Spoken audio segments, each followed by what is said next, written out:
right, so this is our 2003 F350 4x4 crew cab. I think it's got the Lariat package, diesel 6-liter.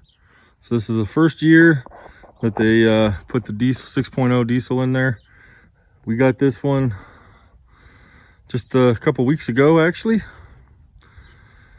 So the reason why we got we were looking for a truck like this is because I got a bunch of Powerstroke parts, specifically to the 03, 04 and a half to that I put into the Excursion that I won't need, and I've been trying to sell them, but people, you know, just they're used parts, so they don't want to pay that much for them.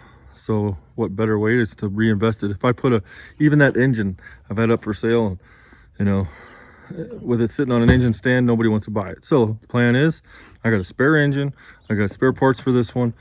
I don't think we'll need to replace the engine, but if we had to, I got the engine. But I'll make more money on my parts and the engine putting it into trucks like this if we want to turn around and flip it. Now, this is almost an ideal truck to keep. So we're not sure if we're going to keep it, but figured we'd do a little walk around and let's see what's going to happen, and we'll drive it and see. So it needs some paint on the roof, so we're going to deal with that. I'm not too stressed. That's probably the biggest thing for the body wise. We'll do a quick walk around and show you the inside. There's a dent on the back of the cab. Not real bad, but we'll get some touch-up paint on there so it don't rust. It's got a manual sliding rear window. It's all factory steps. It's got the FX4 package. It does not have airbags or anything on it. It's got the Rancho shocks. It's got a plastic bed liner in it. If we keep it, we'll put a paint-in bed liner. It does have the hitch and wiring already installed. It's got backup sensors. Again, the body's in pretty good shape. There's some nicks and some scuffs, and that's about it. More sun damage than anything. The windshield does have a good crack in it. He put new tires on it, but they are kind of old in age. He didn't get many miles on them, but we'll drive them, keep an eye on them. So let's look in the inside, huh? Got a little busted turn marker light there. Of course, the windshield's got cracks in it, but the leather is actually in better shape than the Excursion. For a Ford, this is usually where they break down. Came apart at the stitching there. Got some cracking there. That's it. And this is the 6-seater. And I believe it's only got like 162,000 miles on it. This is before they had the built-in trailer brake controller, so that's too bad. But adjustable pedals, shift on the fly 4-wheel drive, sunroof. Headliner doesn't look bad. Full back French leather seat. Show you the console. We haven't cleaned it or anything. We need to condition the leather, but it's actually in pretty good shape. There's your Lariat. See how grummy it is, but be a good one to detail. Carpet's not too bad. We'll probably gut the whole interior, pressure wash the power windows, door locks, mirrors. Didn't come with the keyless remotes, but that's pretty common. I can get them and reprogram them. Here's your back seat. No major tears, but we'll see. It's got some parts back here. So he did start working on it. So don't know. I'll tell you the history once you go look at the engine. Let's look at the engine.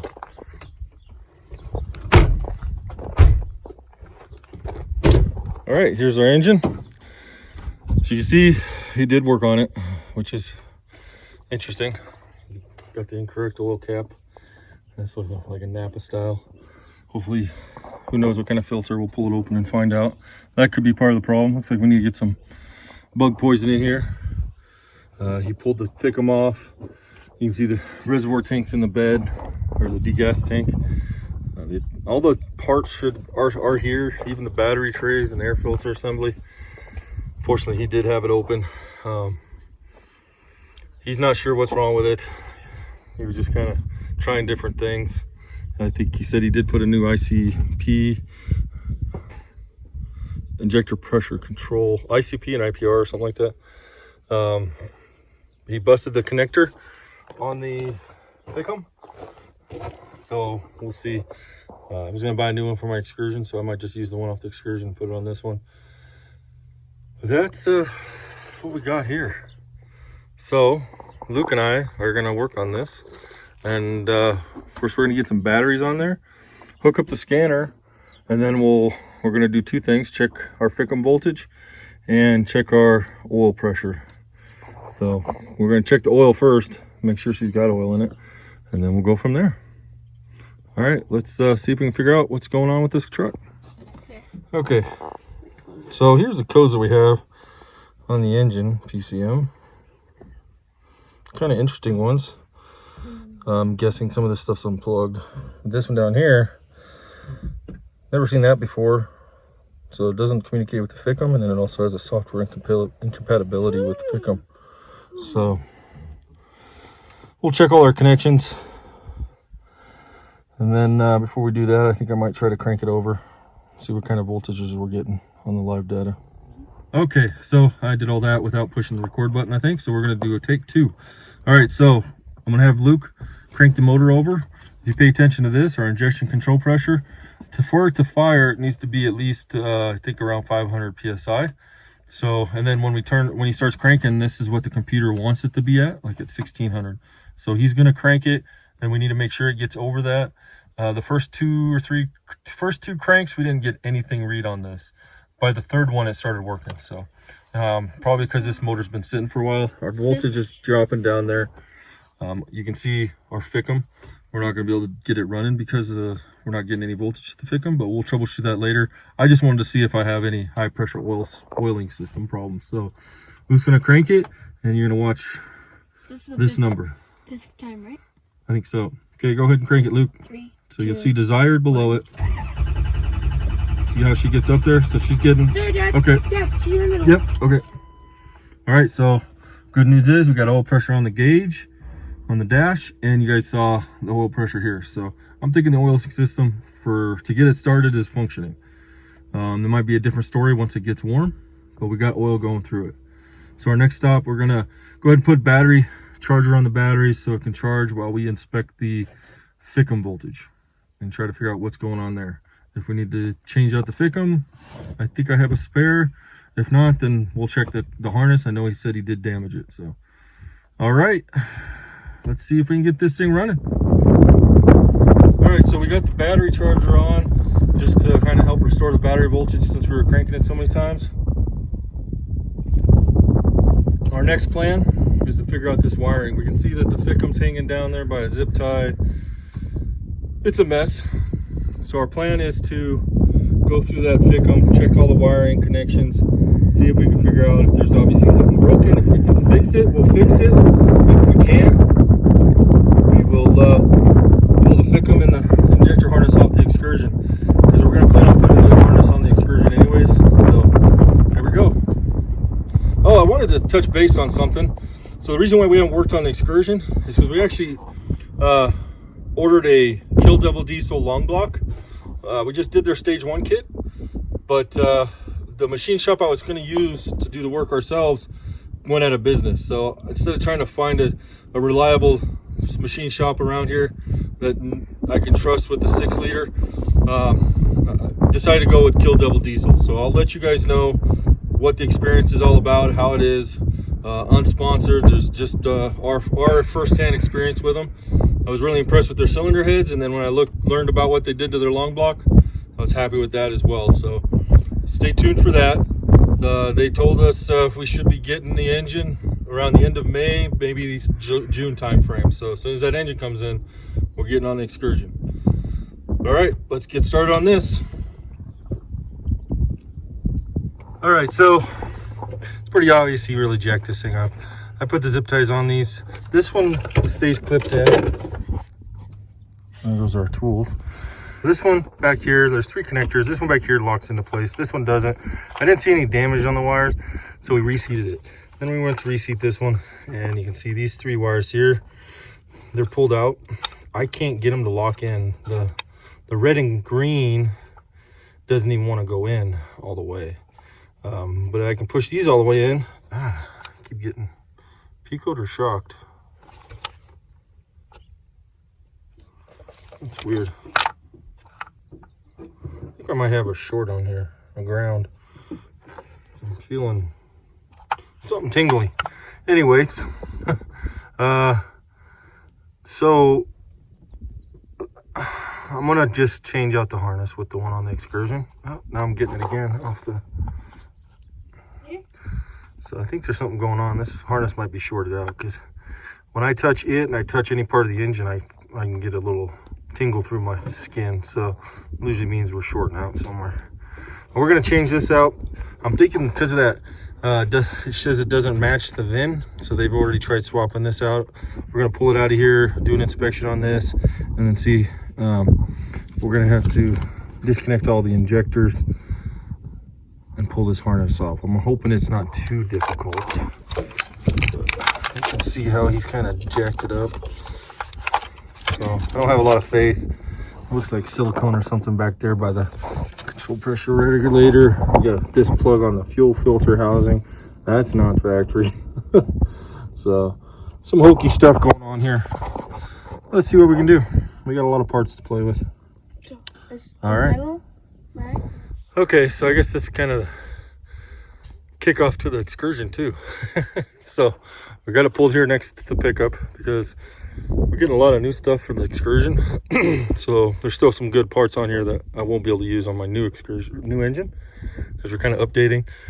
It's gonna have the 100mm water pump front cover. It's supposed to come with the new updated high pressure oil system. So the 2003 to 2004 and a half have a aluminum high pressure oil pump that was prone to failure. This one I actually did an upgraded one. I believe it was from diesel site.